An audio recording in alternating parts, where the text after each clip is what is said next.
Hey guys, Sax here. Bungie just announced their content calendar for weeks 1 and 2 of Renegades and clarified/gave a lot of details we didn't have before to prep us for exactly what's to come. So here's everything you need to know from the Renegades content calendar. Let's get it. Renegades will begin with 2 game updates, 9.5.0 and 9.5.0.1, each releasing on December 2nd and December 9th respectively. 9.5.0 is the core change of the game for the season, while 9.5.0.1 are a few things that will be added starting with week 2 and implemented beyond. On December 2nd, we're receiving a ton of updates, so let's start with the stuff that's tied directly to the purchased DLC Renegades. You'll have the Renegades campaign, the Lawless Frontier activity, a new Untitled exotic mission, the new Equilibrium dungeon, the new Blaster's weapon type, and the new exotic weapon, the Praxic Blade, aka Destiny's lightsaber. Do note, these might not all be available on day 1 right at launch, because typically campaign-related activities, missions, and rewards roll out over a set period of time. But they are going to be added to the game during this update. Next, let's talk about some of the free updates that are coming with Renegade's release, starting with the more systemic changes. First, we will see our Edge of Fate seasonal power carry over to Renegades. This is the power that's above level 200 that we are originally going to have reset before the community sentiment was heard loud and clear, forcing Bungie to pivot on this. Next, all exotic weapons and armor will be considered featured. Yes, this includes exotic class items, and yes, this also means the feature gear system from the Edge of Fate will still be in place. But we will not be losing any of the current feature gear that we have, only adding gear from Renegades and into the future. Next, our vault is getting a glow up with an additional 300 spaces, along with new sorting options in-game. We will now also be able to use exotic armor ornaments on any piece as long as it's in the same slot. For example, if I want to use an exotic ornament from my Syntheseps on my Wormgod Caress arms, that is now possible.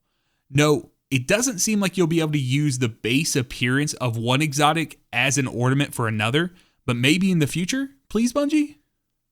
Now, let's talk about some of the updates that are coming directly to the portal. Yes, I'm aware that many people are calling for the portal to be removed altogether, but the sooner that we come to terms that Bungie is dedicated to fixing and enhancing the portal experience rather than removing it, the sooner we'll be able to give an actually constructive feedback lens for them to work through. Starting with solo ops, we're receiving the brand new mission named the Typhon Imperator. In Fireteam ops, we'll see the return of the Sunless Cell Strike. Next, we're receiving a brand new portal activity type called Arena Ops, which are 6-man activities. From another image found in this article, it appears that Bungie's raiding their own content vault to bring back the Catch Crash, Astral Alignment, and Nightmare Containment activities from Season of Plunder, Lost, and Haunted respectively. As the saying goes, Bungie giveth and Bungie taketh away.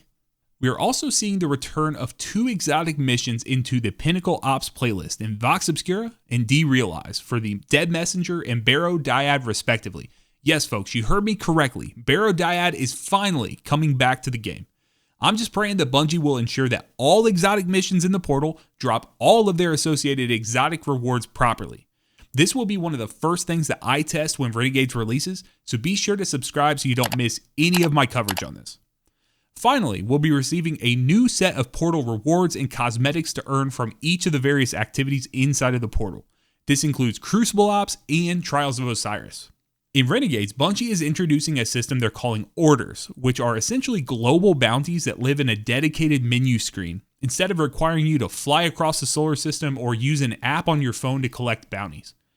These will provide you with valuable XP to move through the ranks on your season pass more rapidly, and will be your main source of accruing bright dust to exchange in the Eververse store.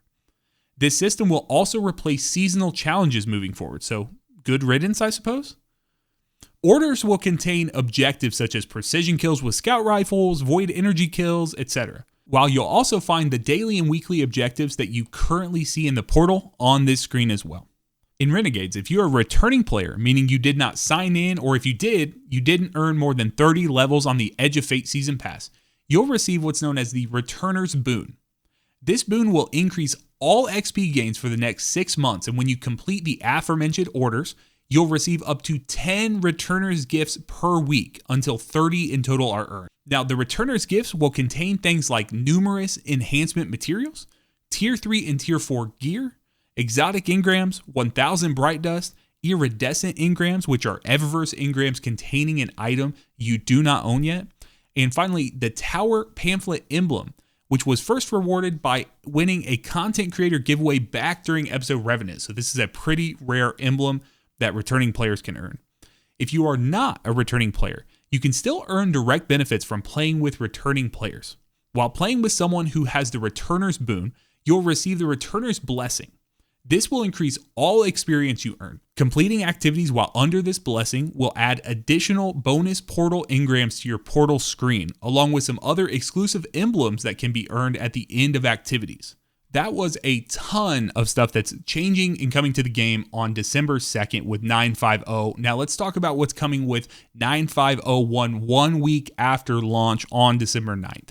We'll see the return, or rather an evolution, of our old weekly rotator system known as Weekly Rituals Vanguard Alerts. These alerts will have a dedicated Vanguard Alert playlist, an associated Grandmaster level Vanguard Alert, which is essentially the return of Grandmaster Nightfalls, a specific Crucible game mode, and a specific Arena Op selection.